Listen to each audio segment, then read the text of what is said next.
and just punched him right in the jaw. I was feeling like Rocky. I got to look at the drunk driving arrest with my fine-tooth comb. What was the last thing you jumped on? The bandwagon. What is going on, ladies and gentlemen? Today is Thursday, August 9th, 2018. Thank you so much for tuning in to today's edition of the Bandwagon Sports Podcast. First things first, happy birthday, Dad. Secondly, we have Chris Clunie, who is the current athletic director of Davidson University, former NBA executive with both the NBA and the San Antonio Spurs, jumps in the wagon. We also have a good friend of mine, our official new soccer insider, Hawkin Sager, joining us in the second half of the show to discuss the Premier League, I think is how you pronounce that. Joining the Premier League, or excuse me, he's not joining the Premier League. He's discussing the Premier League on the second half of the show. From Green Bay, Wisconsin, my name is Alex Strofe. You can find me on Twitter at Alex_Strofe. Joining me as always is my right-hand man, my partner in crime from the middle of North Carolina, Mr. Victor Hensley. You can find Vic on Twitter at Freezeal, F-R-E-Z-E-A-L, Freezeal33 on Twitter, Mr. Victor. How you doing, my friend? I'm not liking that hat you just put on. Bad radio. What's wrong? But otherwise, I'm great. What's wrong with the hat I just put on? Is that a vintage Arizona Diamondbacks hat? That is a vintage Arizona Diamondbacks hat. It's a nice hat. It's not a good look, the though. flattest thing I've ever seen in my life. It's so flat.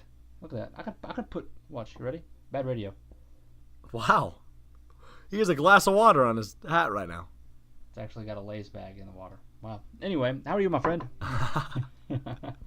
Those chips are going to be gross and soggy. But I'm good. I'm good. Life is good over here in Wisconsin. How are you? Life's good over here in North Carolina. I start school next week. That's not when I started. I move back into school next weekend. What day? Saturday, maybe? So like a week from Saturday? Yes. So about Gotcha. 10-ish days. I don't do math, so it's something like that. So I'm not looking forward to that. But yeah, other than that, everything's good. Good to hear, my friend. Speaking of college, we got a little NCAA news, don't we? Oh, good transition. Right? That was impressive. Yeah. We got some NCAA news with the rule changes that happened on what day did it happen on? Wednesday. Yep. Yesterday. So I thought before we even discuss anything, I'm gonna read out exactly what the NCAA changed. This is all basketball, by the way.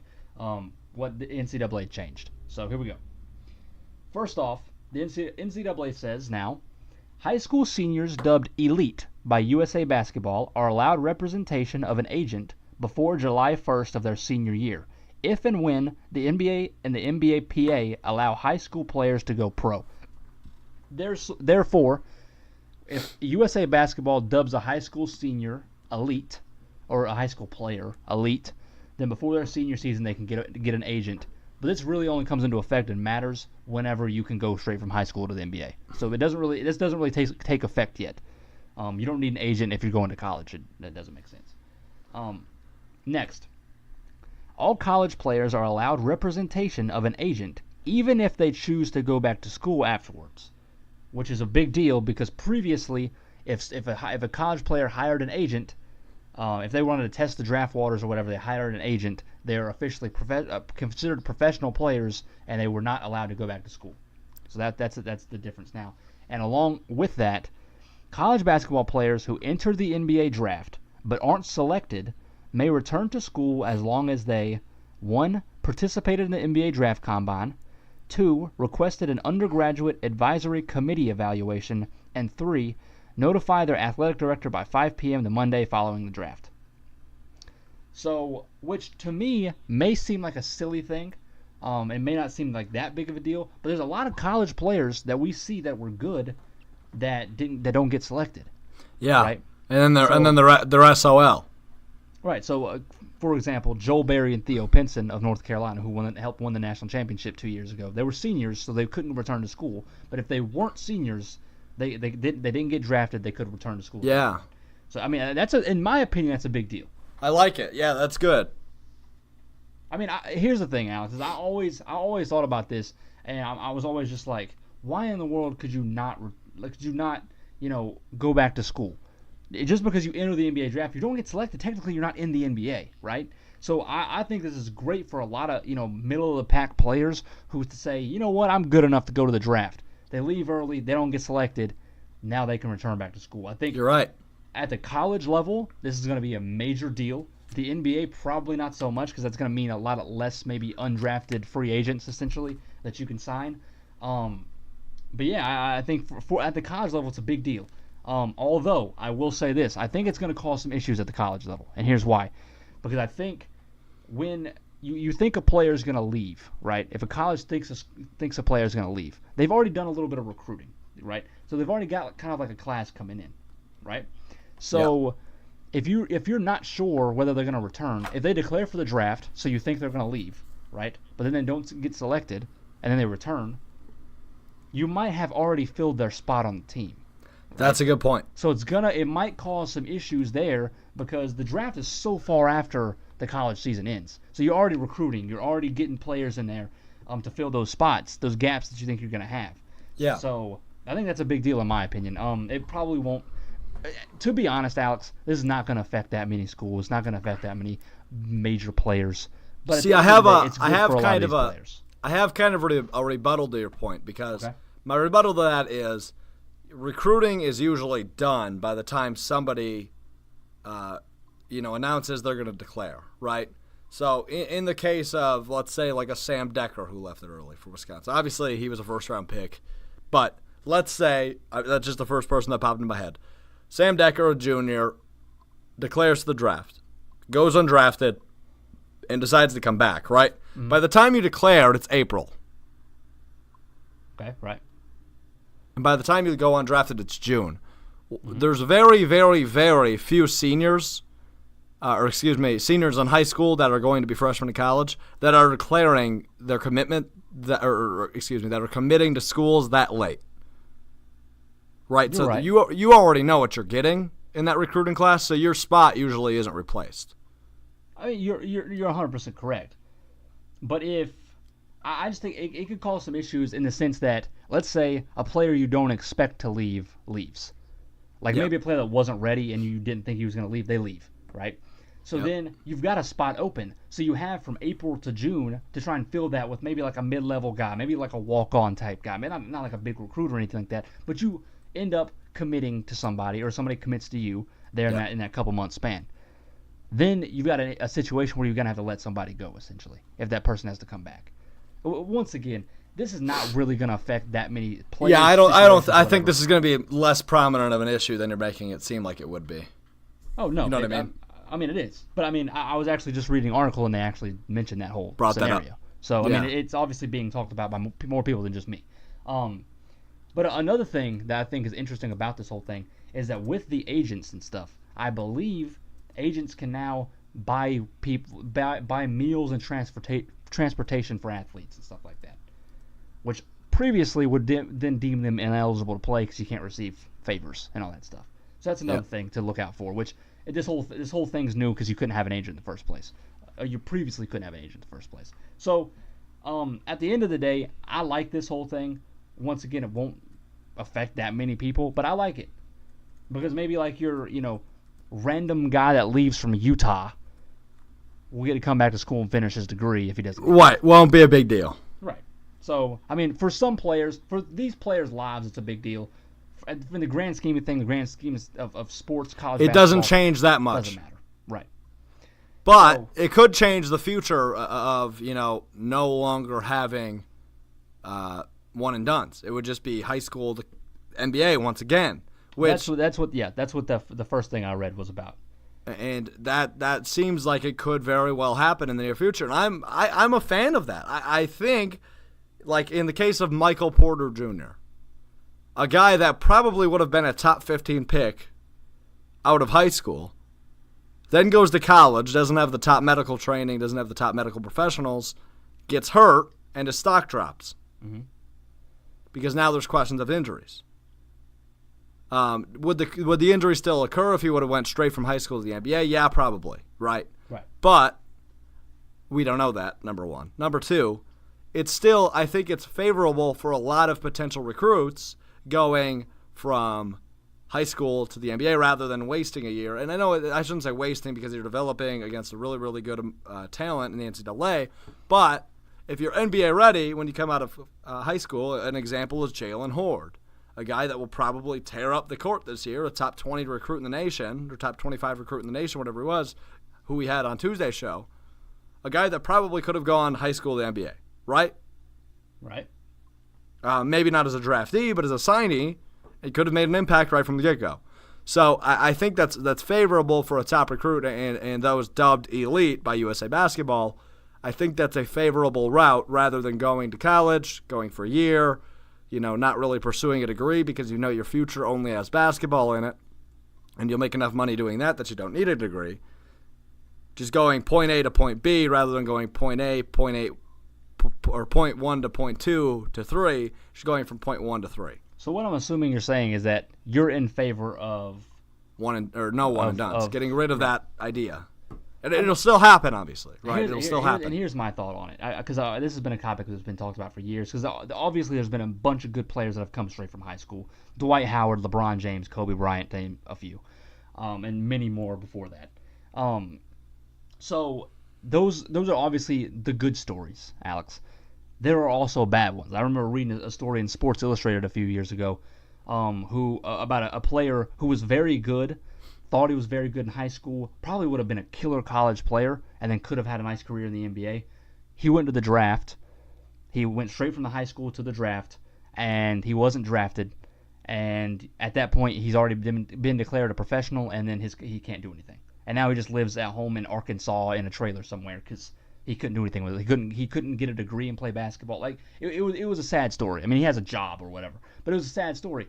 So I've heard many stories like that where there's been high school players who overvalue themselves, go to the draft, and then don't get drafted. But here's the thing. if you're dubbed elite, that's going. I feel like that's going to be a very slight. I feel like it's only going to be 10, 15 people max each year. Is right now that's not the really that. I mean, it is the question, but the rule right now is that players dubbed elite by USA Basketball, which is still an iffy thing because we don't know who's going to be dubbed elite and how. Right, you don't know what that measuring scale is going to be. Is it going to be the top 5, top 6? Is it going to be the top 25? Anybody that's a 5-star recruit? There's blurry lines right now because it hasn't happened. It hasn't been established fully yet. So that the rule right now is saying that those players dubbed elite will be able to have an agent before their senior year. Now, what we're not sure of is when the NBA will 100% allow high school players again soon in the next few years. I believe that. But here's the question, Alex: is the rule going to be that only the elite players can leave from high school, or is it going to be everyone? Right? I'm going to assume that the NBA is going to say everybody can come straight from high school. They're not going to have the age limit's not going to be a thing anymore. That's what I would assume. So I don't know if the NCAA would be okay with that though. Well, it doesn't matter. I mean, that's how it used to be. So right. I mean, at that point, what does it matter? Because if only the elite players are the ones leaving, it's still going to hurt the NCAA. So that doesn't really matter. But at the end of the day, if the NBA only says elite players can come, which they're not going to do that, so I'm not going to worry about that. My thing is, Alex, is with the whole new rule about players being undrafted being able to return to school. Does this then mean that when they say that high school players can come to the NBA, does that mean that high school players who go to the draft go undrafted? Can they also return to school? I'm going to assume yes. And then if that's the case, then I fully support high school to NBA. I fully support that because that would mean that even if you overvalue yourself in high school, go to the draft, don't get drafted, you can still go to school and play somewhere. That's probably not a bad point. Right. And another thing about the whole one and done thing, what I've always said is that's fine if you want to eliminate one and dones, but I think if you choose to go to school, it needs to be an NCAA football thing. You need to stay for 2-3 years. You have to stay for 2 years at least before you go to the NBA. Because I think we're all tired of college basketball just being a one and done show. No, I'm with you. I mean, I'm tired because at this point, those teams aren't even winning championships. I mean, the last few titles have not been won by teams of one and done players. Duke in 2015 was it? They were mainly, I think. They were, but that was years ago. I mean, it was Villanova, Carolina, and Villanova. Those three, they didn't have really any one and done players. I think Tony Bradley on UNC was, but that was ridiculous. But the point. Where's he these days? Jazz. I think. He got drafted in the first round, but he's not going to ever be anything. He didn't develop. But anyway, so I just think that I do believe that if the NBA decides to get rid of the one and done or whatever, it says that high school players can come, I just feel like for the strength of NCAA basketball, if you go to college, stay for a couple years. I think it would help the game a ton, and that's just how I feel. I agree. So, moving on from that a little bit, I just had a quick question before we get to Chris Clunie. It's not even sports related, Alex. I like it. It's going to cause some controversy, I think, because it's about illegal activity. Oh, boy. Yep. So, I was thinking about it earlier today. Why? It's a good question. I don't have the answer. Are you ready for the question? Yes. Okay.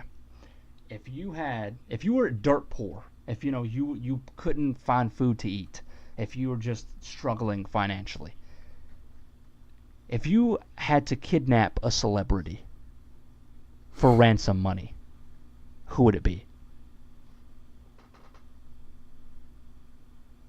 I don't know. I've never thought about this. Hey, well, that's why I'm asking it, because you're going to think about it right now. If you were dirt poor, and you just wanted to get rich quick, who are you kidnapping to get ransom money? See, I feel like the obvious answer is President Trump, or it's like Bill Gates, Mark Cuban. You're looking super rich, right? Mm-hmm. I wouldn't look that. I'm not. I have my answer, and it's not any of them. So I'd go like a professional athlete that has money, but not like a ton. Okay. And not like the most notable, but it'd still make news. So like, give you a name? Yeah. Ricky Rubio. You kidnap Ricky Rubio for ransom money. Yeah. Okay. Here's my answer. What's your answer?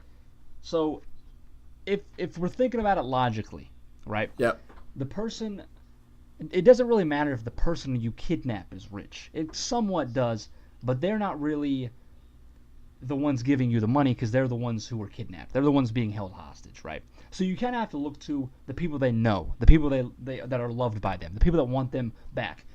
We need a celebrity. You need to kidnap a celebrity that the people around them are like, we'll pay you a whole lot of money to let that person go, right? So my answer is Kylie Jenner. Ooh.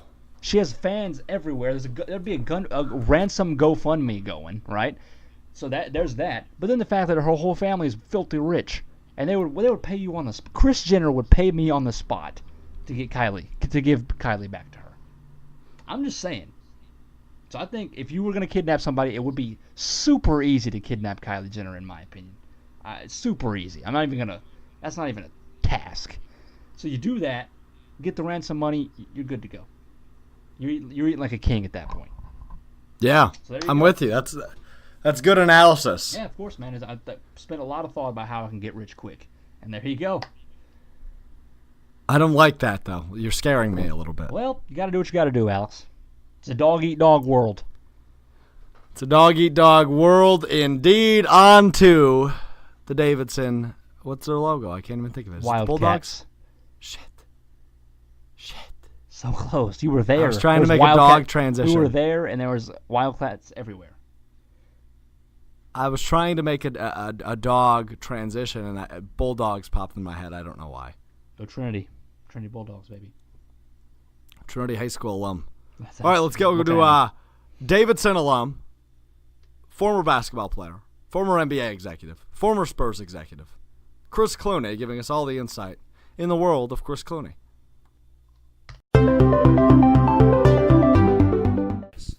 We are joined now by new Davidson Athletic Director, Mr. Chris Clunie. Chris, thanks for joining us today. Thank you for having me. Happy to be here. Absolutely. So I guess let's start with, you kept saying off the air a little bit, your new life. So talk to me about the new life, coming back to your alma mater as the new AD. It's incredible. It's incredible. It's a extremely humbling and exciting opportunity being able to come back. Having been a student athlete here, played basketball for 4 years, been a student here.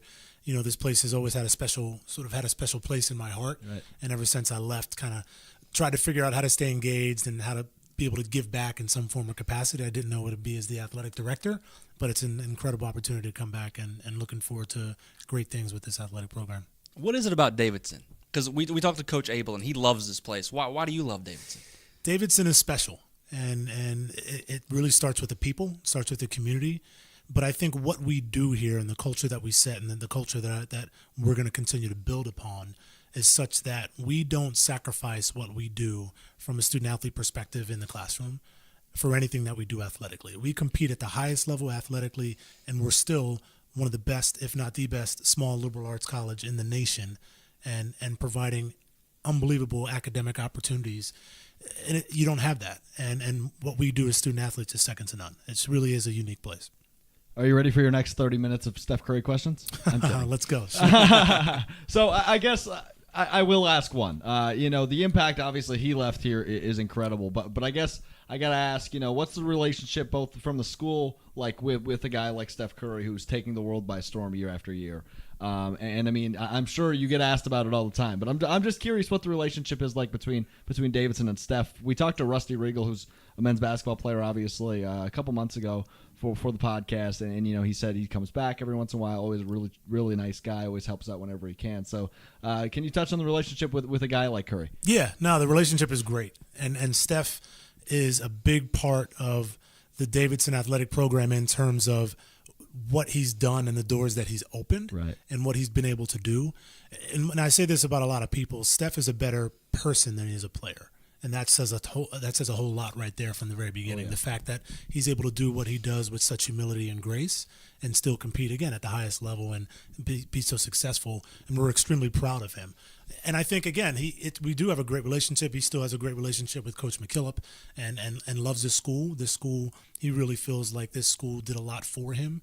And, he's just excited, again, to sort of continue and finish his career, obviously, in the NBA, continue to do great things. But Davidson has always, similar to a lot of folks, has had a special impact on him. And it's something that I think he's really proud of. I think if you saw during the celebration, the parade for the recent championship, his wife Aisha had on the Curry 30 Davidson shorts at the parade. Really? Yeah, so like Davidson's always in his thoughts, and it's really had a great impact on him in his life.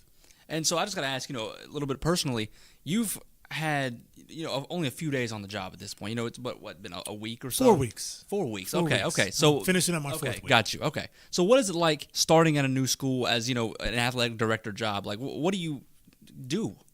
You know what I'm saying? Like, No, it's a great question. So it's a lot. It's really just a lot of meetings, a lot of learning, a lot of just listening and observing.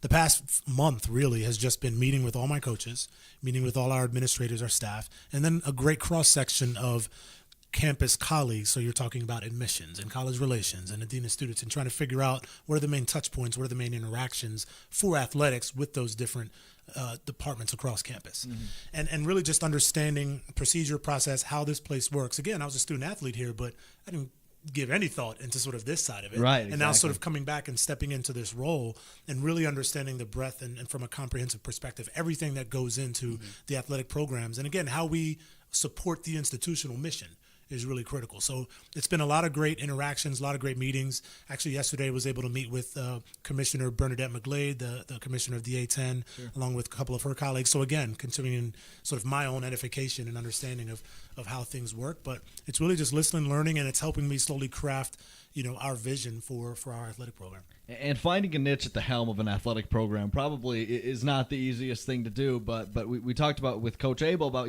connections, and obviously this is his first year here as well, but building connections, building or having different interactions are so important in your everyday job, right? Yeah, and it's something that I've harped on every single day. It's these meetings and interactions with everybody. You want to get to know people professionally, right, and understand the context and what I can utilize to help push things forward and be an advocate for what we want to do in this athletic program. But you also want to get to know people personally and just who they are, where they're from, their family, their kids, etc. Like that's what I'm big on, is really personal relationships, personal connections. If you can't tell already, like that's my personality. I'm engaging. Good. It's what I want to do. I really think it's important because when you do go through difficult, challenging times, if you have a relationship beyond just, hey, somebody, but you know them as not just a colleague, but you know them as a father, as a mother, as a sister, as a brother, as a friend, a little bit more than that, that's when those connections are really stronger and more impactful.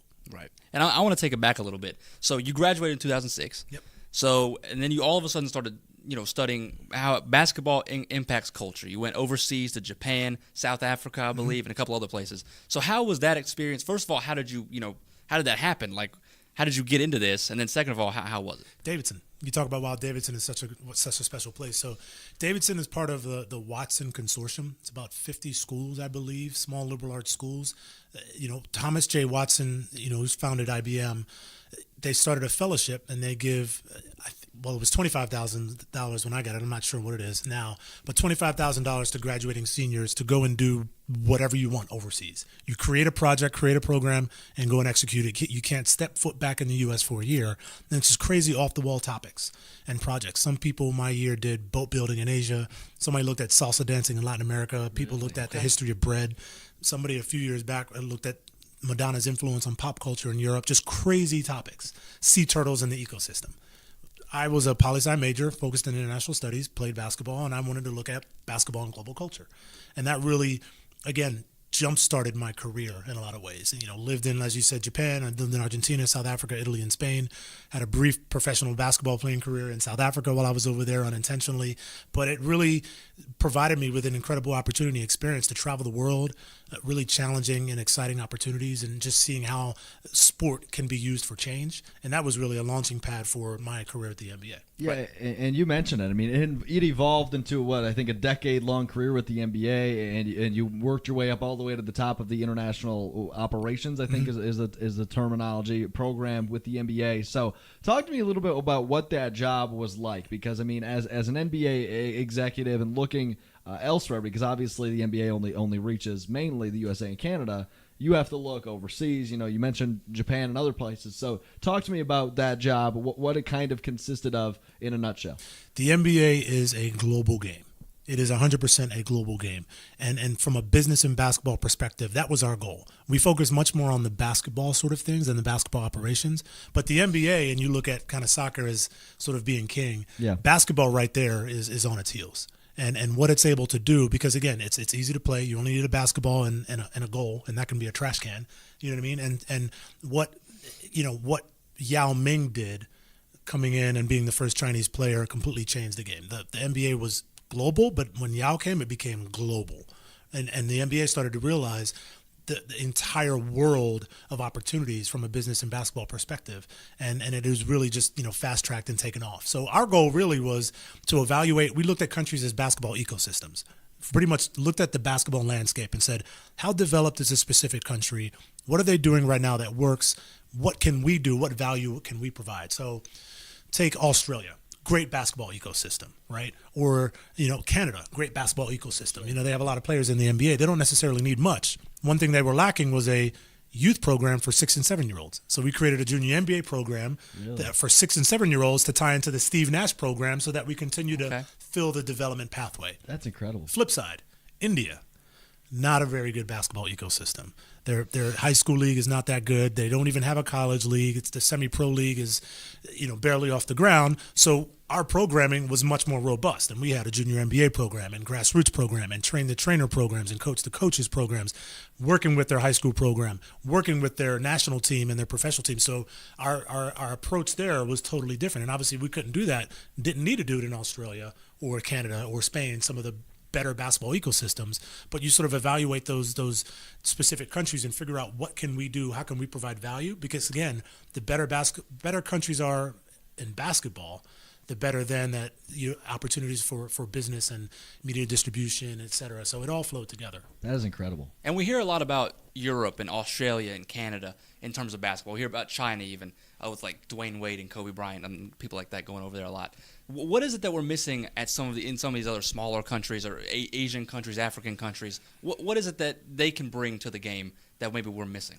The game has become much more international. It's pretty amazing to see. I think I saw recently, Ettore Messina, who's an assistant coach with the San Antonio Spurs, was up for a couple head coaching jobs. Even the Charlotte Hornets obviously didn't get it.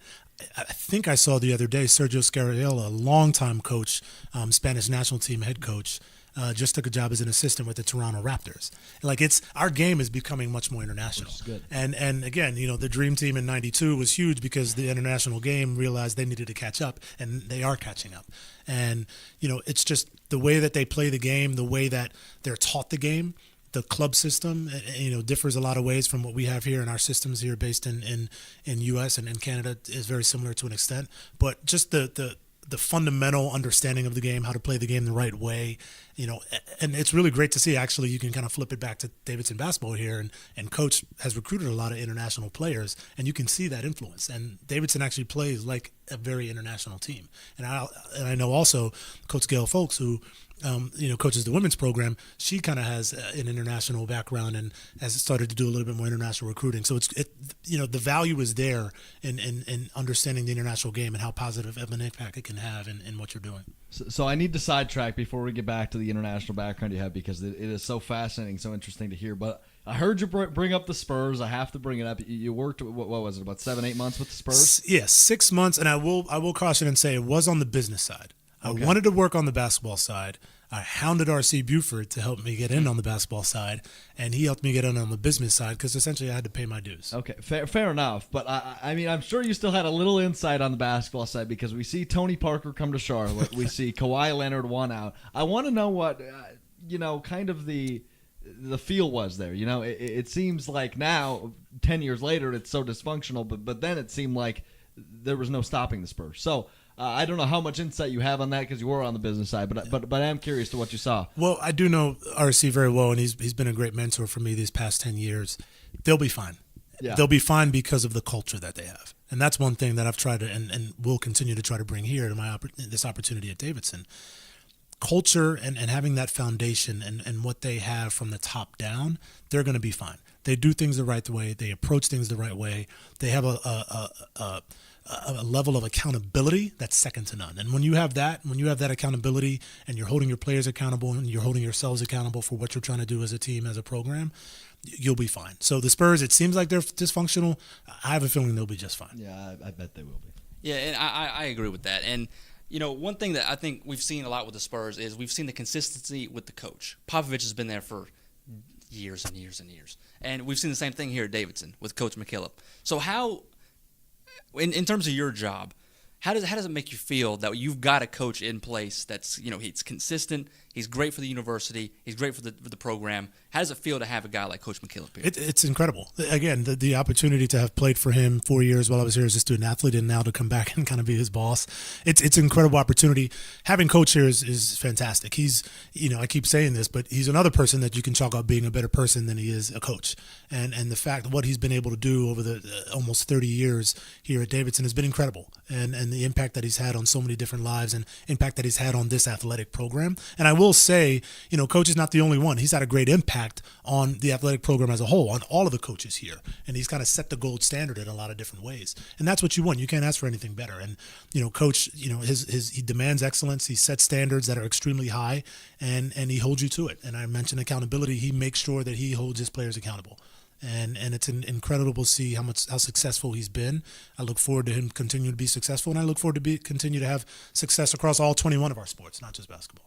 Can you fire him as a joke one time, just to play with him? Yeah, I don't know if that's going to happen. I do need to figure out a little payback in some form or fashion. Right. I'm not going to sprints kicking me out of practice, not playing me as much. Something I need to figure out something. I'm not going to sort of share my cards right now, but I'm working on something. You got something up your sleeve. I've got something up my sleeve. Give me the best Coach McKillop story you've got. Coach was a lot angrier back in the day. He's really mellowed out right now, and I think part of that is, as he's continued to be successful, Steph Curry probably helped with that a lot. But Coach has definitely mellowed out. We played at Wofford, and again, this is back when we're in the Southern Conference, so a lot of games you can just drive back. Right. Now EA10, you can't even do that. A lot of flights, etc. But we're at Wofford. We were supposed to beat Wofford. We lost to Wofford. Really bad game. Came back. I think it might have been my sophomore year. Coach went, we got back at, 10 o'clock, 10:30 at night. We went straight to the film room, and we watched the film, and he broke it down. And this is back when we had, again, VCRs. Right. And he pops the film out, pops the VCR, and he grabs it and he looks at it, and then he turns and throws it against the wall, and it shatters. And he says, that game never existed. And we were all like, yep, time to go. Oh, my God. So Coach has definitely mellowed out. But it was great. It was great. Again, he does things to prove a point. He utilizes great metaphors and just life to really challenge us and make sure that we're getting the most out of the opportunities afforded to us. And you can't ask for anything more than Coach.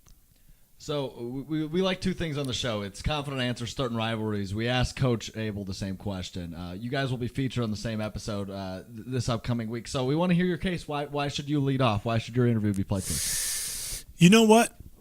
My interview should not be first. Coach Abel needs to be first. Humble. Coach Abel needs to be first. Humble. Yeah. Humble. That's unbelievable.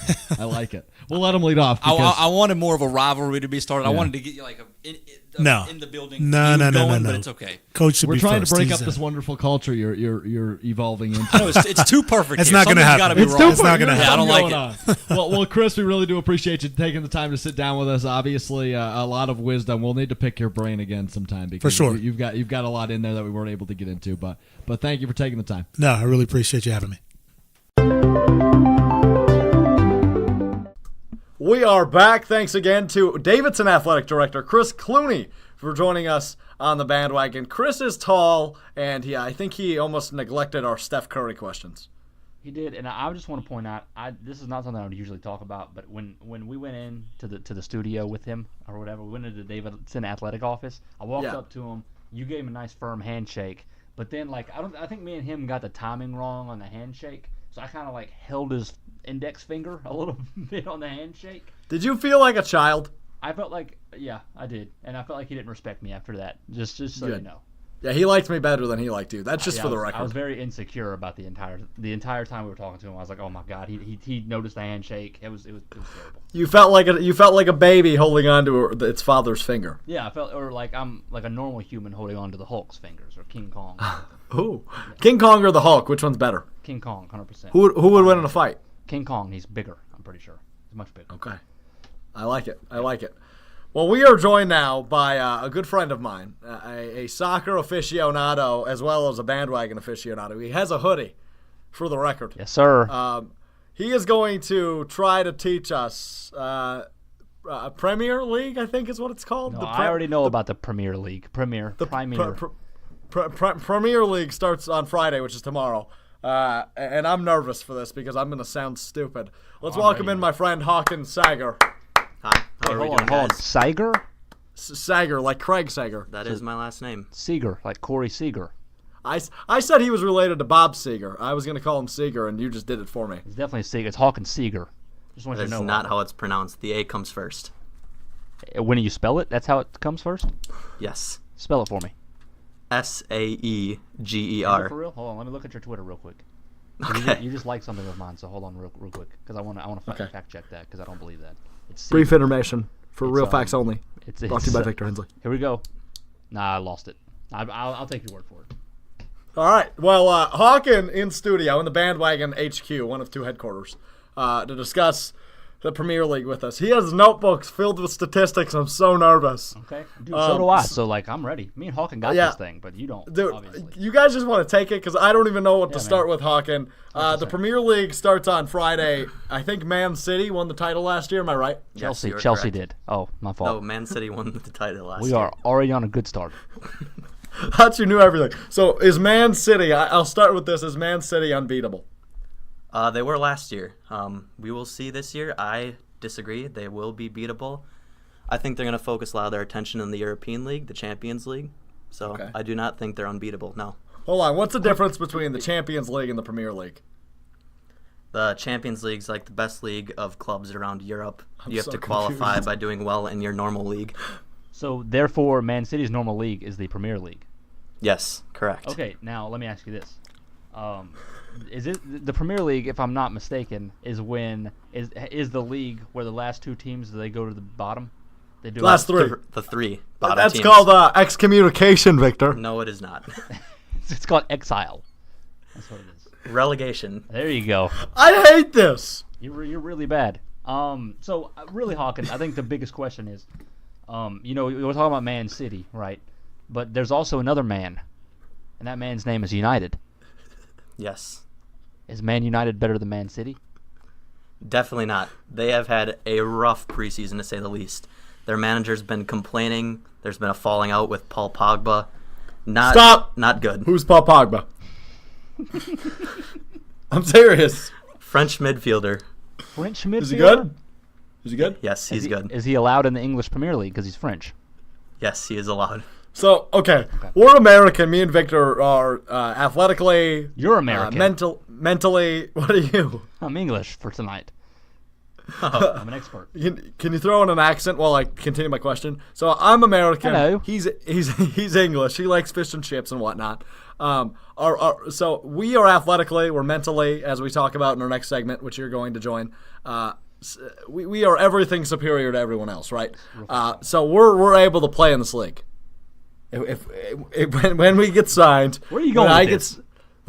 As Americans, yes, you can play in this league if you are signed.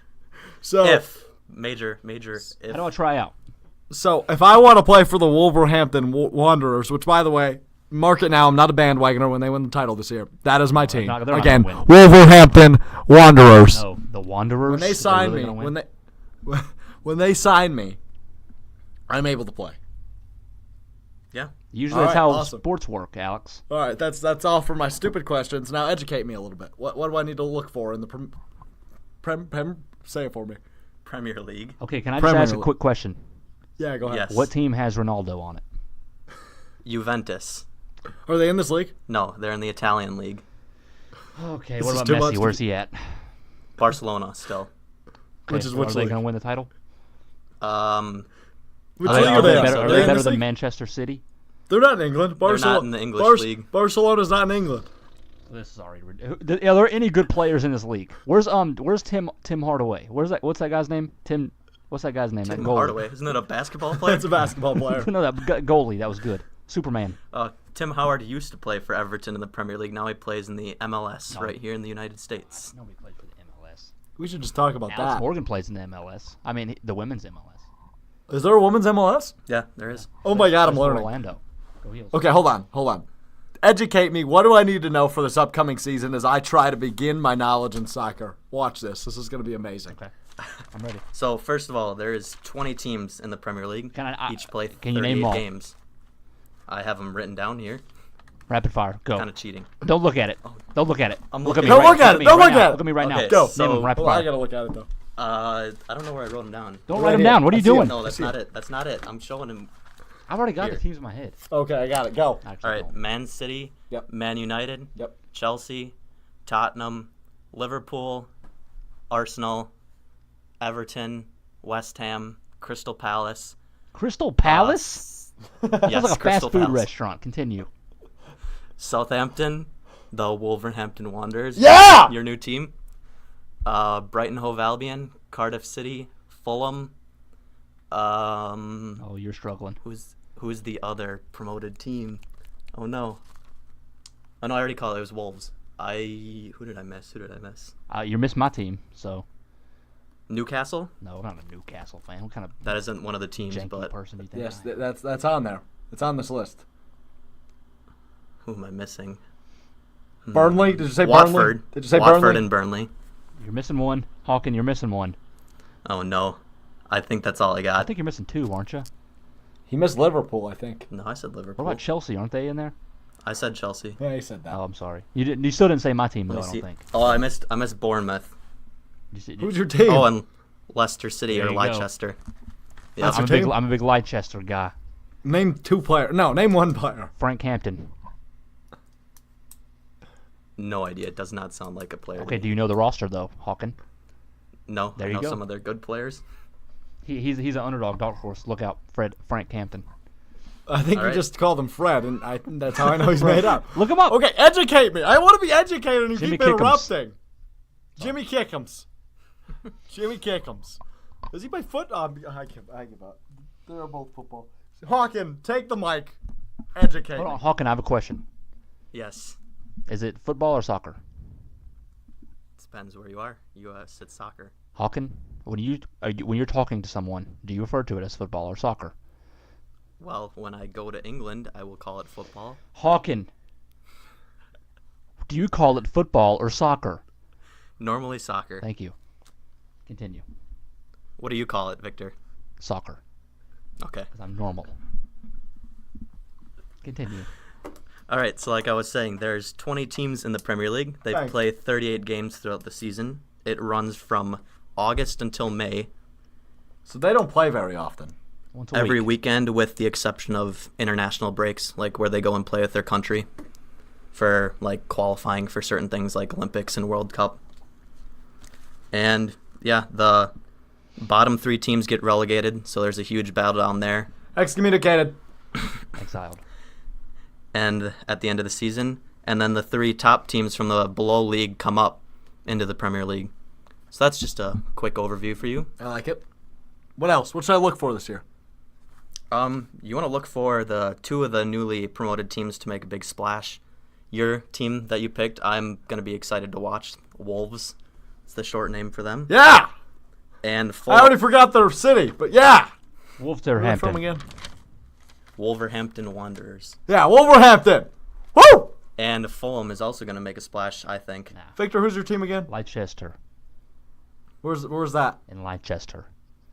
They sold their second best player to Man City, so things aren't looking great for you. Well, sometimes you gotta human traffic people. It happens, man. You need the money sometimes. I took a picture of a human trafficking sign tonight. You want to call it? Yeah, sure. All right, we'll do it later. Okay. We'll do it later on the program. Cool call. Okay, Hawkin, this is a real question. How often? So obviously the bottom 3 teams from the other league come up, right? How Yep. often do those teams actually succeed? Or do they all a lot of the time just go right back down? Usually at least one of them go right back down, but 2 of the teams stayed in it last year. Okay. Brighton and Huddersfield. They were 2 of the promoted teams, and they're in it this year. Okay. So it's not always. There are teams that flip-flop a lot right back and forth, but there are some teams that make it. Who are you a fan of? My favorite team is West Ham. Go Hammers! Go Hammers. Go Hammers. Bad radio. I'm throwing up the hammer sign. Who's winning the MVP? MVP. I don't there think an there is MVP an award? MVP. They do a Player of the Month. I think they do a Player of the Premier League season. Yeah, there you Yeah, go. last year it was Mohamed Salah. I'm Oh, pretty he plays sure. for Egypt. Yep. Oh my. Yep. Oh! Oh my God. Look at me. Wow! Soccer god. I'm actually decently impressed. Yeah, but then there was controversy and he didn't play for Egypt or something. He got hurt. Oh, that's controversy in my opinion. That's kind of controversial. Was he faking an injury like a lot of soccer players do? Who is the biggest faker when it comes to like flopping and injuries in the Premier League? Luis Suarez, is he in the Premier League? No, he's in the Spanish league, This is La Liga. Why do people like I think this the league? biggest flopper to me that everyone's been seeing about is Neymar, but he's not in the Premier League. I do not know who the biggest flopper would be in the Premier League. Not gonna lie. Are there any players that I would know that are in the Premier League Well, you did know Mohamed Salah. other than him? Um, It seems like I'm just gonna say this real quick. It seems like all the good players aren't in the league. Therefore, the league probably isn't very good. Oh, Your thoughts? I want you to rebuttal that. I think this league is the most competitive. Some of the good players are on the big teams in the other leagues, and that just makes it those top teams dominate every year. It's not. Golden State Warriors of soccer or elsewhere. Yes. This is the Eastern Conference, Yeah, baby. but it would be like if LeBron James wasn't in the league, essentially. It'd be like if we just had a bunch of Mike Conleys running around. That's what the Premier League is. Yeah, but a bunch of Mike Conleys are gritty. And there's always the chance that the Premier League could sign some more players too. Okay, let me ask you can this. Let's talk about this real quick because you always see there's some big player. Was it Ronaldo? Did he get sold or something? Yeah. Okay, what's up with this? Because can't you just like sell people across the world? Like isn't that a Yep. thing? You can sell to any club, and there's no free agency, so you can buy someone just by paying a transfer fee. And the club obviously has to accept it, but yeah, let me go back. There is free agency if their contract runs out, but you can still buy someone if they have a contract left. You just have to pay quite a bit of money to the club that you're buying them from. So does the club and the player, like in Ronaldo's case, both have to accept it, or was he a free agent? Usually the club and the player would both have to accept it, but I mean, certain circumstances the club could send the player away if they want the money. Wow. Who's Yeah. who's better, Ronaldo or Messi? Messi. Oh, is there any bias to that? Are you a big Argentina fan? No, I believe that Messi is better. Where are your ancestors from? I got to check on that. Germany and Mexico. Oh, well, he's a Mexico guy. That's closer to South America than it is to Portugal. I'm just But saying. Germany's pretty close to Portugal. Well, I didn't really want to bring that up. I think you're biased. It's okay. Ronaldo's probably better, but it's all right. He's prettier. Fact. I'll concede that. Okay, thank you. All right. All right. What else we got? Who's winning this here? We need to get through this so we can stop looking stupid. I was good. I think that Liverpool is going to win the league this my So year. I see lines on your paper. You have a line under 4, you have a line under 6, and a line under 7, and a line under 17. So that's who you think's getting relegated, or is this just who you wrote Yep. down? Okay, who's getting excommunicated?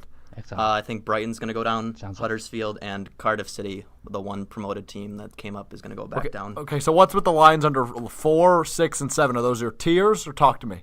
It's usually what people consider tiers because the top 4 qualify for the Champions League. So who's qualifying for the Champions League, which is in Europe, I think? So, in my order, I have Liverpool, Man City, Tottenham, and Arsenal. So Man United doesn't make the cut. No, What about Wayne So Rooney? what's the next line? Wayne Rooney is in the MLS now. Jesus, this is ridiculous. Oh. What's the next line?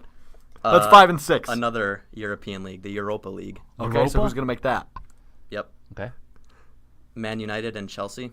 Okay, and then there's a line under 7. They make the qualifying for the Europa League. They don't go right into the group stage, and that's Everton for me. And you have West Ham, your team at 8. You really think they're going to be better than Crystal Palace, the fast food joint? Yes. Can I switch my allegiances to Crystal Palace?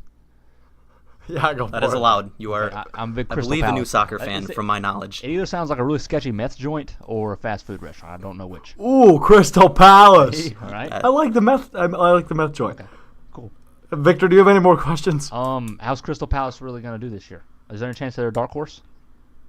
I have them put at 9th, so Who's their so best player? solid season. Wilfred Zaha, Where's he I from? like his name. an African country. I am not I'm a sure. fan of that. Let's go. The Dominican and Bongos or whatever it's called. The Dominican Republic is not in Africa. No, the Republic of Bongos. Democratic Congo. Republic of Congo is in Yeah, Africa. that's what I'm looking for. I don't know geography. I don't know soccer. He's an Ivory Coast player. Oh, I play that with them a means. lot on FIFA. Fun fact. I So you've probably played with him. say that one more time. You've probably played Yeah, with no, him. he's my favorite every time I play with him. Yeah, Not sexually. I've of course. played FIFA once ever in my life, I think. So Oh, so you lied. I know. Did you ever play FIFA, Alex? Yeah, I have in your dorm room, and I'm not good at Yep. How'd that go? it. You probably beat me by like 10 goals. That's I don't not want to good, talk Alex. about it. I always put it on the I'm not easiest good at mode, so FIFA. I'm out there getting like 15. I'm winning like 15-0. No, so you don't even play anybody because you have no friends. I mean, you're not wrong. I feel hurtful. I'm I know sorry. that was actually really mean, and now I'm going to cry on the show. So Okay, let's I'm going to take the next let's segment move out. on. Do you have anything else you want to oh, we have to pick games. We have to pick games, Oh, Victor. yeah, yeah, we, for have to, sure. we have to pick games. Are we gonna keep track of this? You're going to keep track of it, Hawkin. We have an audio recording. True. All right, first game on Friday tomorrow. Man United go up against Leicester City or Leicester. Leicester, 100%, no doubt about it. Was it City or United? United. I got United. Sorry, Vic. That's ridiculous. I'm going with Leicester. Yeah, good job, Oh. good job, Hawkin. He knows what he's talking about. I think. Well, actually, No, you're not you lost. changing I it. think it's gonna be a tie. You're not changing it. You can pick ties. That's not fair. They can tie. Yes. You can't. Oh my God. That's the easy way out. Who's winning? Penalty I kicks. really think situation. it's gonna be a tie. Penalty kicks. can't okay, what's think the it's score gonna be a They tie. don't go penalty kicks. I know they don't, but I want They're not, penalty they're not kicks. penalty kicks. Not in regular Is season. there a No, reason in why? regular What do you- season, why do you you get 3 points for a win, 1 for a tie, and 0 for loss. This is stupid. Sorry. What's the score going to be? 1-1. 1-1. I knew he was going to say that. Knew it. Yeah. Okay. Next game.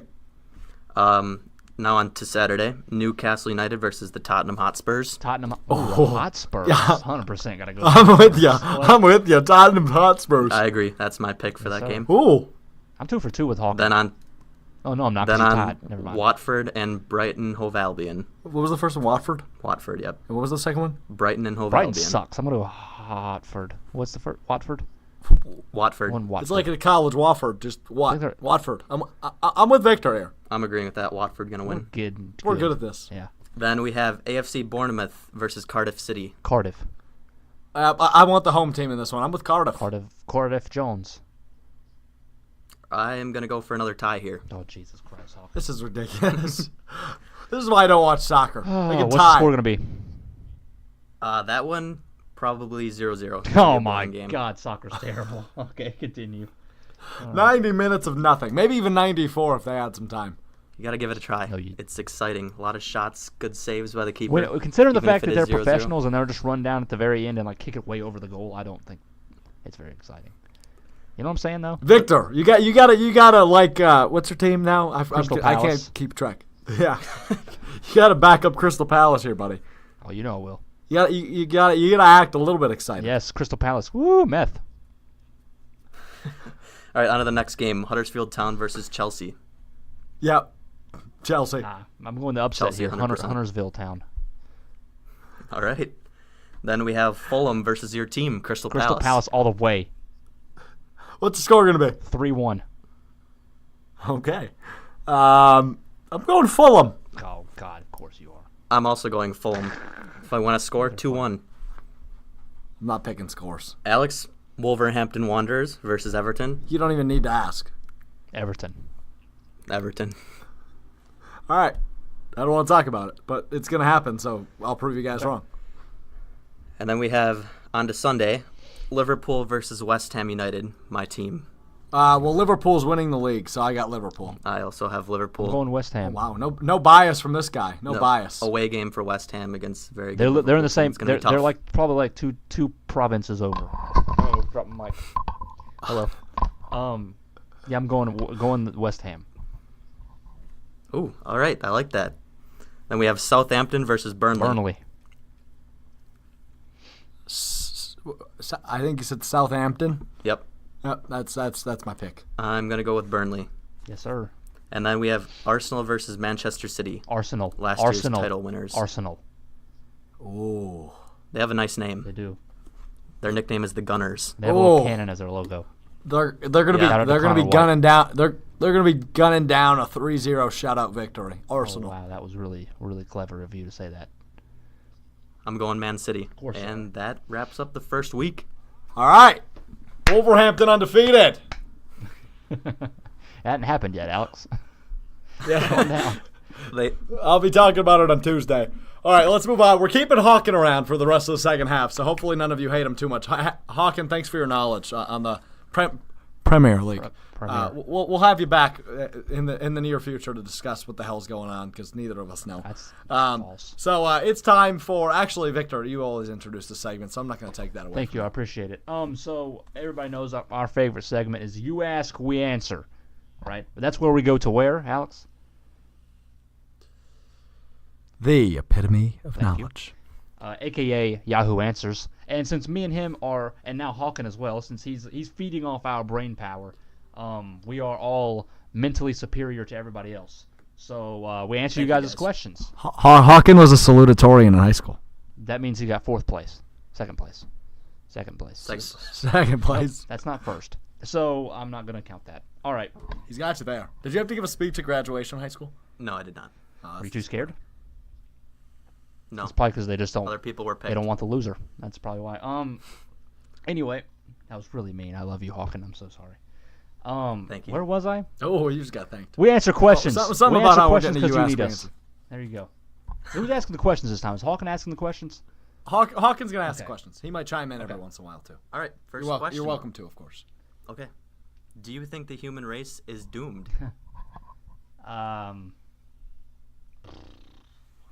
Yep. I mean, pretty much. There hadn't been a sign that it's not yet. So Well, we don't talk politics here, so we're not going to get into it. I'm pretty sure that has nothing to do with politics. I mean, I guess it could, but I could tie it in, but I'm going to hold off. you're okay. I just think that people suck, and that we're just gonna ruin everything because we suck. I'm with you. So there you go. Yeah, they need more smart people like you and Alex. Completely agree, Hawkin, and yourself. If there was just Thank was about 40 million clones of us, everything would be great. The world would be happy. We'd be doing good. Besides, reproduction would be difficult.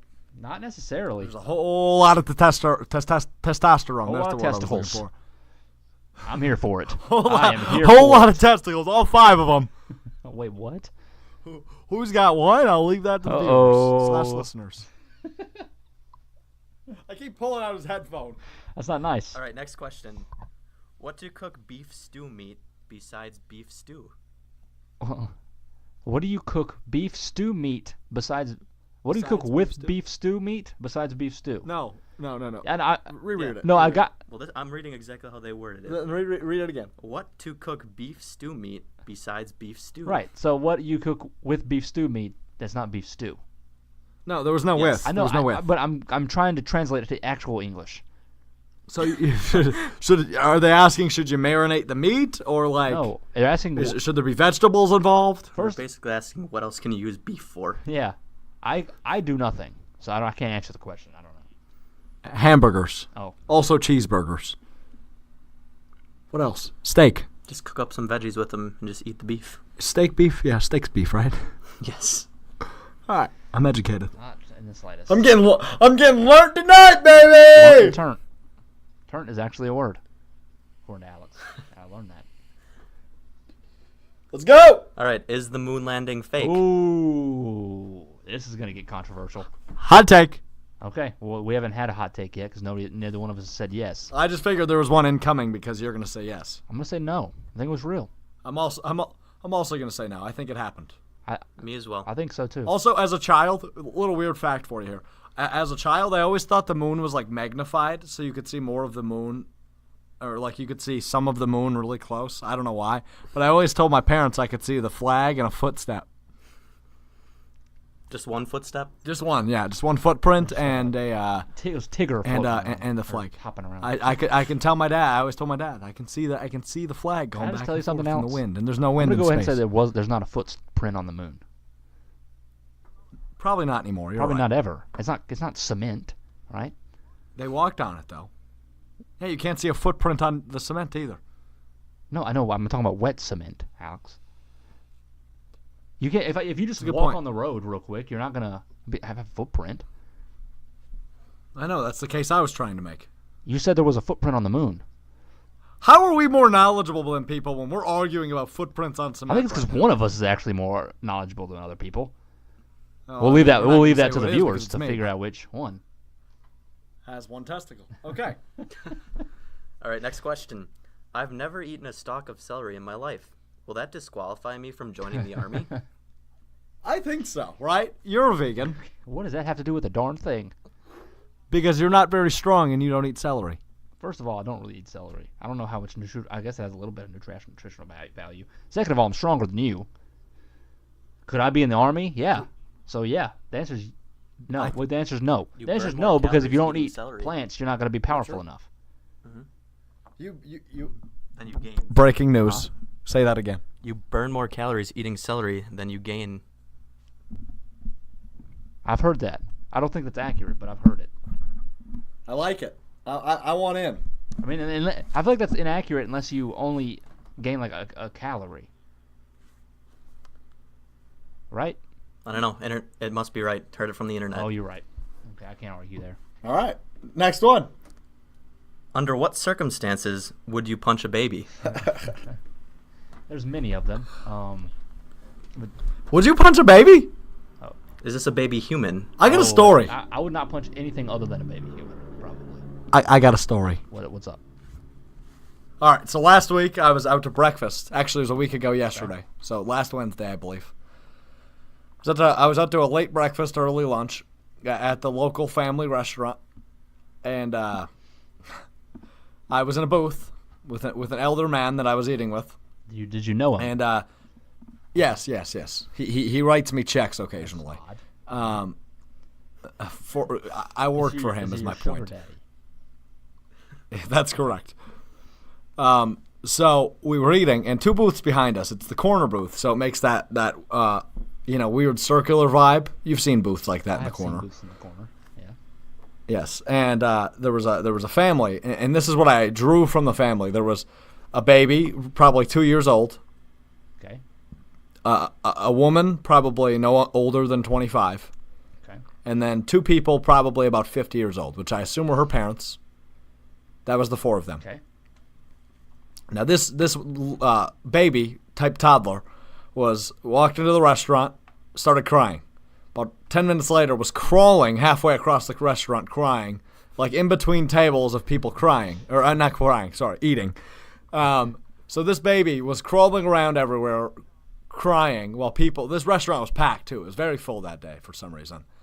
And everybody was being disrupted by this baby crawling around, not near her parent nor her grandparents, crying, right? So finally they went and got her, right? So she takes about a 5-minute break and then starts bawling and screaming again. Okay. There was an elderly man in the booth behind me that turned around and said, "Hey, can you please just do something with her?"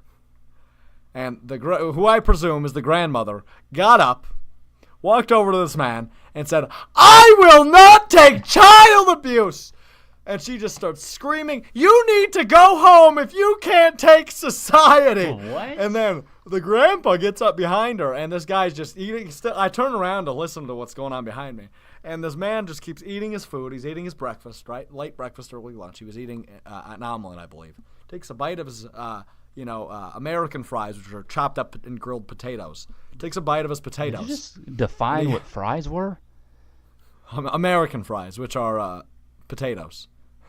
What? They're just potato. American fries are breakfast potatoes.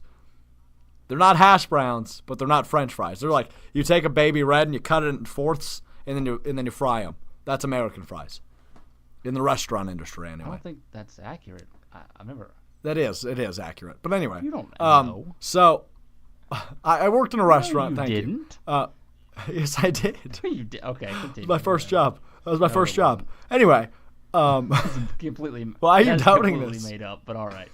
The Country I've known Apron. you for about 10 years. A Country Apron probably does not exist, if we're being honest. It doesn't anymore. Okay, It shut well, down. there you That's go. why So I no can't longer even am fact employed check there. it. All right, sure.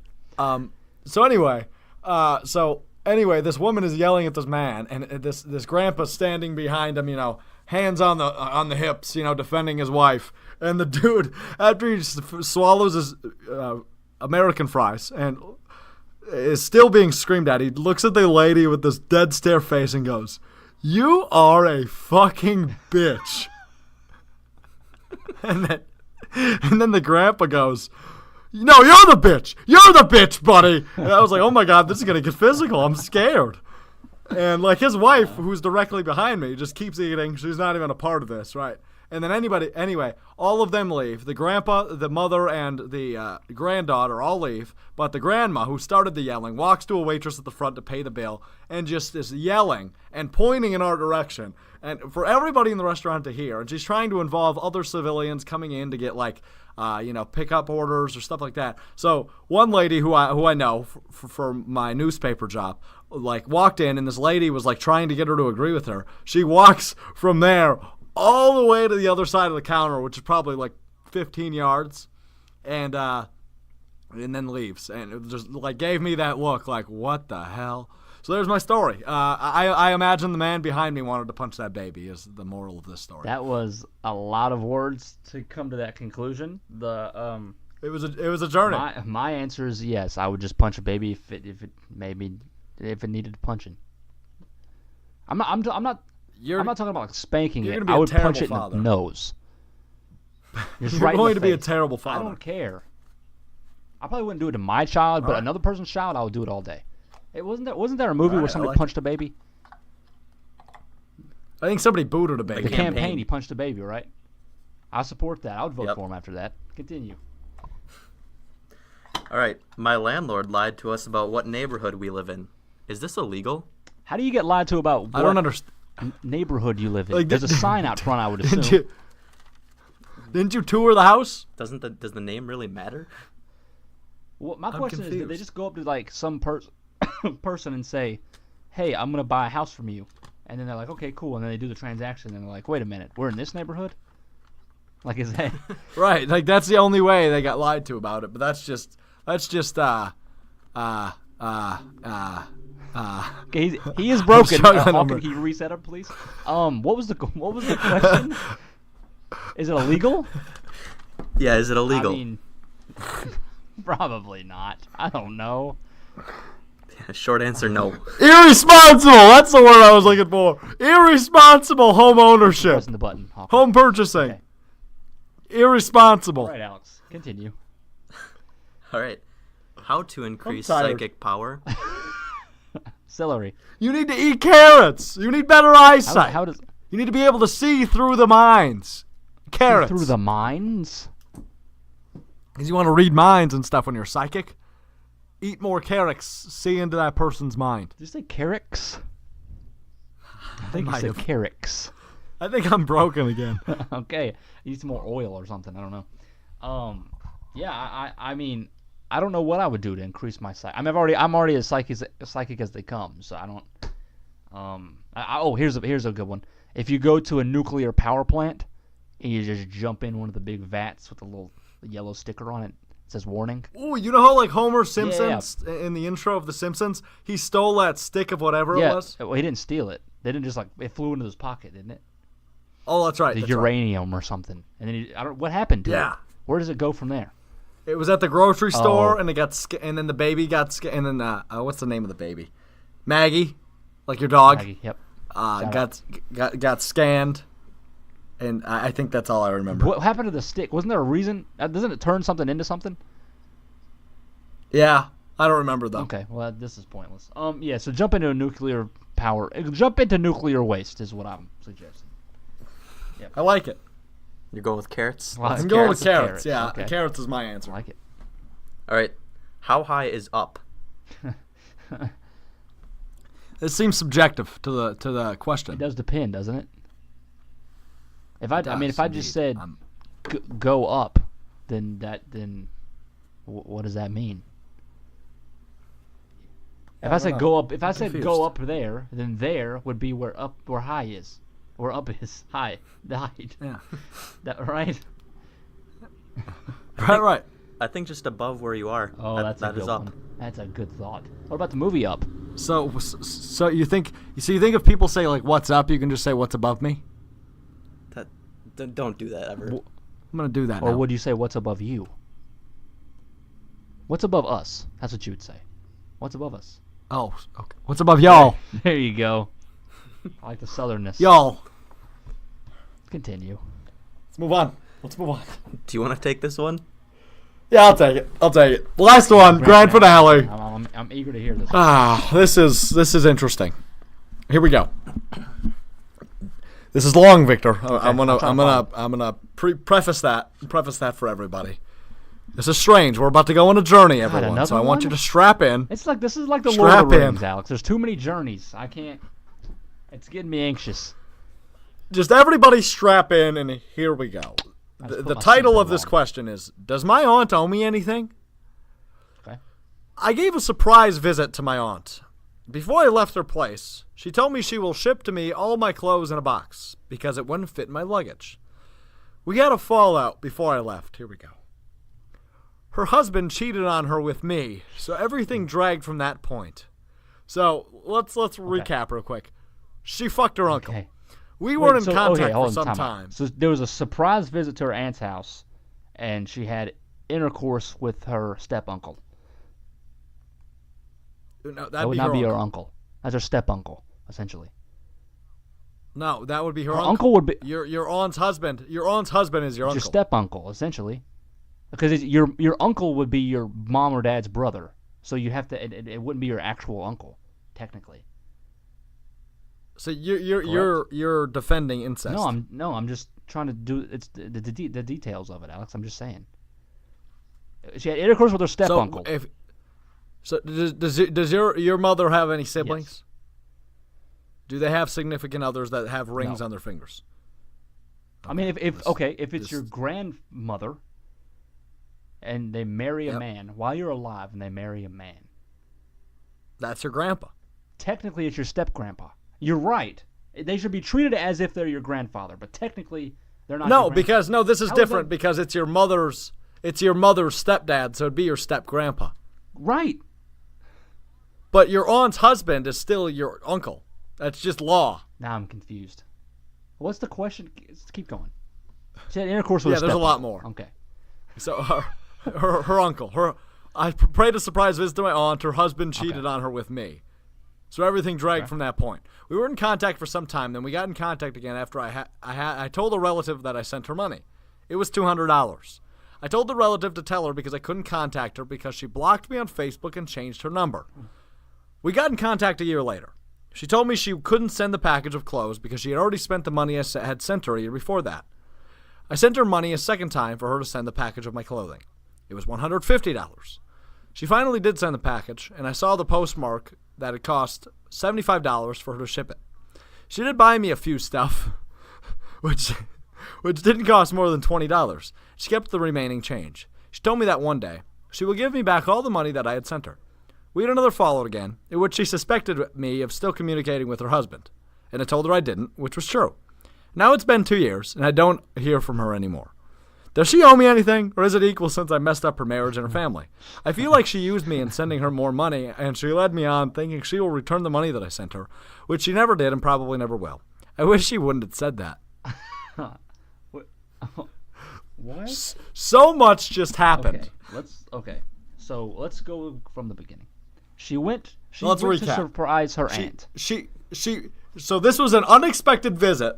She then paid her aunt a visit by fucking her uncle, aka her aunt's husband. There because she couldn't bring it all back. Fit it in her luggage. So after she was satisfied with her uncle, she left. Satisfied. Left. Sure. All right. She left her clothing in her. After committing adultery, left She her did not commit clothing adultery. with her aunt. That's Did a good she? point. Well, we don't know that. We don't know all the details. I think we got all the details. She could have been married too. Alex, they're there. That was a book. We've got all the details. So she left her clothing. Why did she leave her clothing? So her uncle could smell them after she left. I don't understand why she left her clothing in the first place. Because it couldn't fit into her luggage. But she came there with all those clothes, right? So what did she just buy a bunch of souvenirs or something? So her uncle could smell them when she left. Creepy. I'm telling you. Okay, continue. But it's I a don't fact. think that people do that. This whole situation is creepy. She slept with Here's her what uncle. I'm thinking, Alex, and this is just a thought. All right, what if technically it's not her aunt? Hear me out. What if it's one of those things where like your dad's best friend, you just call him for your whole life, you call him Uncle Bob, but he's not really your uncle. Is it? You know what I'm saying? What if it's not really her aunt? So like how your kids call me Uncle Alex. Yeah, my 4 children do call you that. They do call you Uncle Alex. They're always asking me where you are. Yeah. Yeah. Wisconsin. So this whole situation might not be that bad. I mean, it's still bad, but not as bad. See, it would be a whole lot less bad if she would have said that, though. If that was the case, I feel like she wouldn't have said my aunt. Okay. But then again, there's so many grammatical errors and punctuation errors. I we think don't know. the main This question, person's like you. not the main question, the main answer here is no, she doesn't owe you anything. Definitely not. You ruined Yeah, her I'm with marriage, and then you're stupid enough to continuously send her money when you ruined her marriage, and you could legit just buy other clothes. I mean, at that, Yeah, $200 can get you a lot of clothes. It was $350. $350. You can find clothes for that money. Unless she I just don't get left it. literally her entire wardrobe there, which I don't know why she would bring her entire wardrobe. But it's been like 5 years since this happened. I feel like she's replaced it. I agree. But not anymore because she got the package, so she didn't replace it. She just got the clothes back. I think she's just an idiot. No offense, lady, but I think No, no. There's offense. You had sex with your uncle. You're an I idiot. don't think it's her actual uncle, nor her actual aunt. See, you're in denial. I'm not in denial. I want to give her the benefit of the doubt for not being Denial, anger, Incestuous. bargaining, depression, acceptance. That's the 5 I see. What? Those are the 5 stages of loss. She lost her aunt and her uncle because her aunt and uncle got divorced, so now she can sleep Obviously, with she them made legally. this surprise visit for the uncle. Like, you're Right. obviously not that good of friends with your aunt to make that surprise visit. Friends. You're not good of friends. You don't have a good relationship with her. If you're gonna cheat on her husband, cheat with her husband. I'm confused. Yep. No. Weird. We need Hawkin to do No. this more often because he found us the ones that left Yeah. us speechless. God, that was good. Good job, Hawkin. Yeah, of course. Thank you. So He's a from great what I sidekick. hear, you've got a bandwagon to jump on. You've got I've two got two. bandwagons to jump on. Let's hear them. He's making most of the debut. The first one's a little cheesy. I'm jumping on a bandwagon of new experiences because I'm here with you two. Wow. Cheesy and sweet. Okay, so What a this is good your guy. first band. This is the first pretty much live bandwagon. We had one with cousin Tori one time, but that doesn't really count.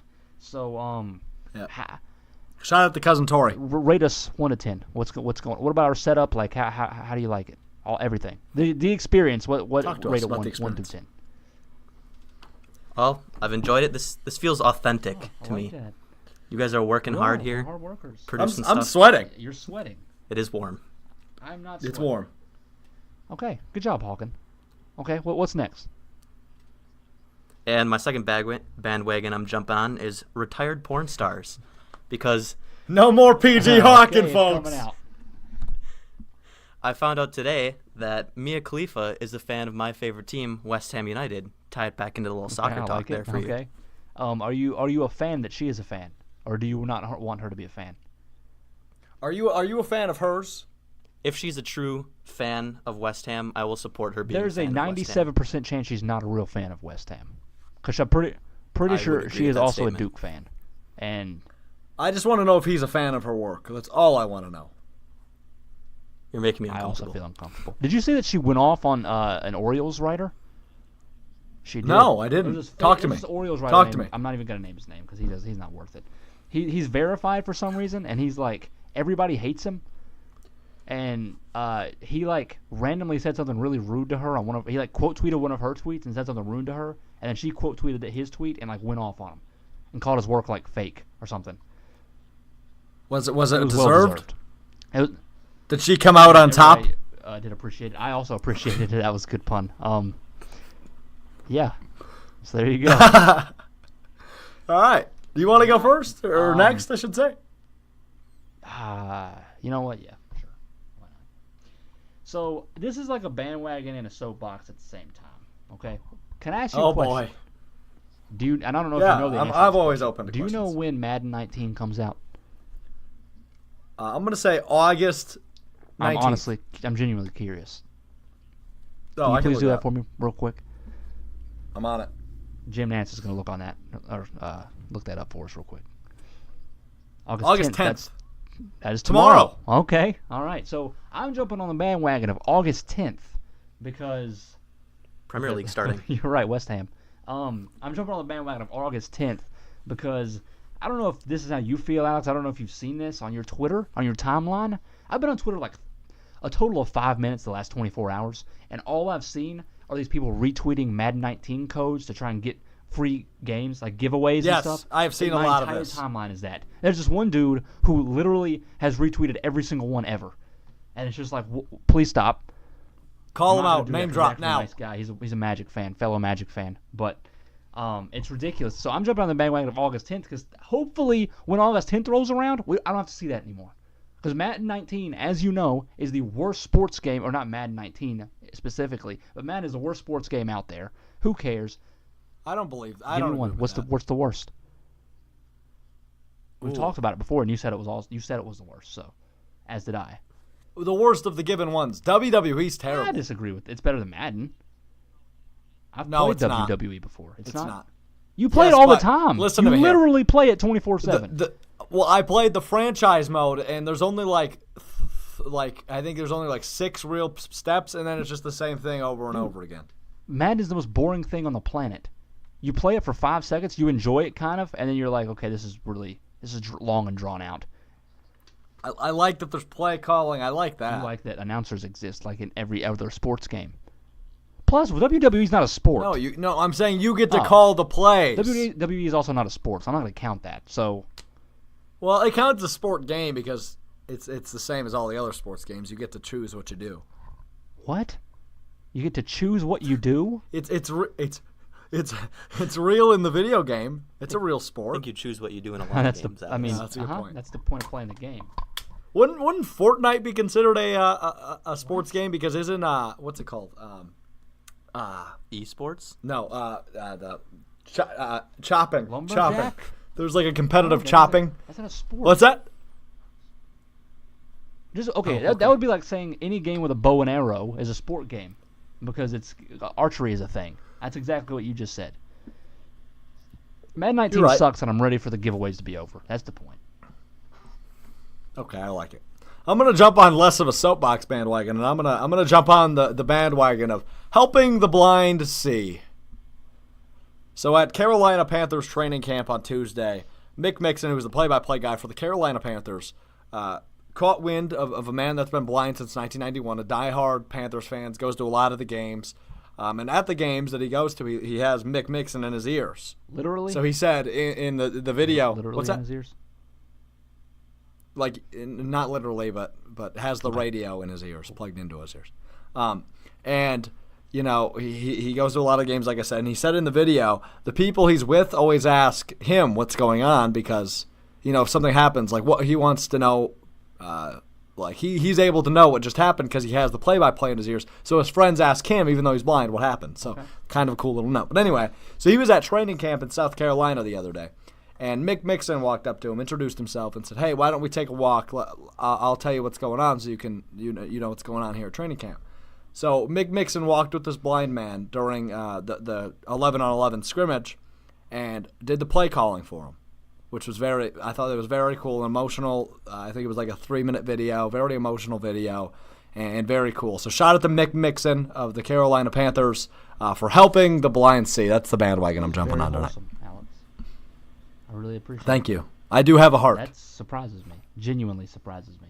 I have a pig valve, but I do have a heart. Is that because you have heart issues? That's correct. I have heart issues. You're not allowed to do some certain things. Can you drink energy drinks? Is that allowed? I'm not supposed to, but I do That's a poor occasionally. decision, Alex. That's not good. I don't want you to die. I'm worried I'm about with your you. health. I'm with you. I'm also worried about my health. So that is it for today's edition of the Bandwagon. Thanks again to Chris Clunie of Davidson University. Thanks again to Hawkin Sager for joining us at Bandwagon HQ to try to alert us. I don't know how well it worked. Hawkin, how do you think we did? It's a good start. Okay. I'll say that. I'm down with a good start. We'll get back. We'll get back to this in like a month and see where we're at. See if we're College, keeping baby. track. I'm gonna go 10 for 10 on my predictions. There's gonna be no ties this weekend. No ties. There's Zero. Bold prediction. Never going to be a tie in soccer again. Never. Not once. Hot take. Very bold. Bold and hot are understatements. That's it. I'm for Victor. I'm Alex. Until next time. Bye.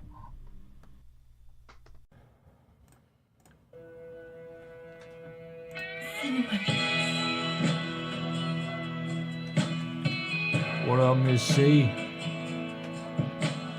It's your boy V Hen. You knew I'd have to come at him again. 2018. 4 years later. Change the style up a little bit. This is Cindy's production. One day I was walking down the street. I was really thirsty, so I walked a piece, had a big glass of water. Then I had to pee, so I ran all the way home. Then I opened up the door. I ran straight to the party.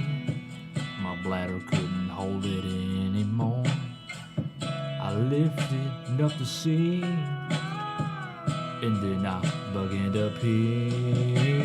It went from the kidneys to the ureter, down to the bladder, where it all matters.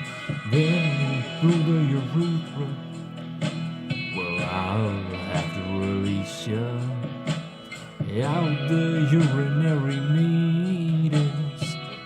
Then it exited my penis. Production.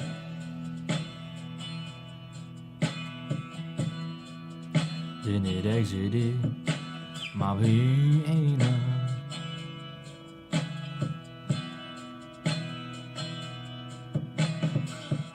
Later on that night, I had a pain that I couldn't fight. I was dizzy and I had to throw up, and my temperature was as high as you know what. I couldn't take it anymore, so I had to go to the doctor. I got checked out, Yeah, boy, was about to pass out. Then the doctor came in to give me my diagnosis. Last night I was up until 10, worrying about this prognosis. He said, well, Houston, we have a problem. I said, whatever it is, Doc, we're gonna solve it. Tomorrow's production available in today's morning. I'm about to put down this microphone. I'm about to put down this microphone.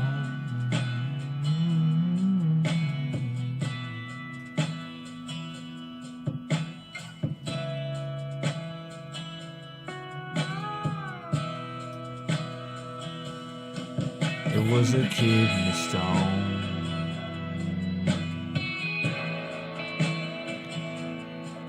It was a kidney stone.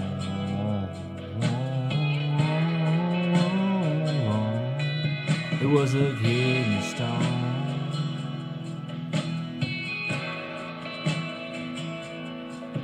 And we out. This is Drive safe. Production. Thank y'all.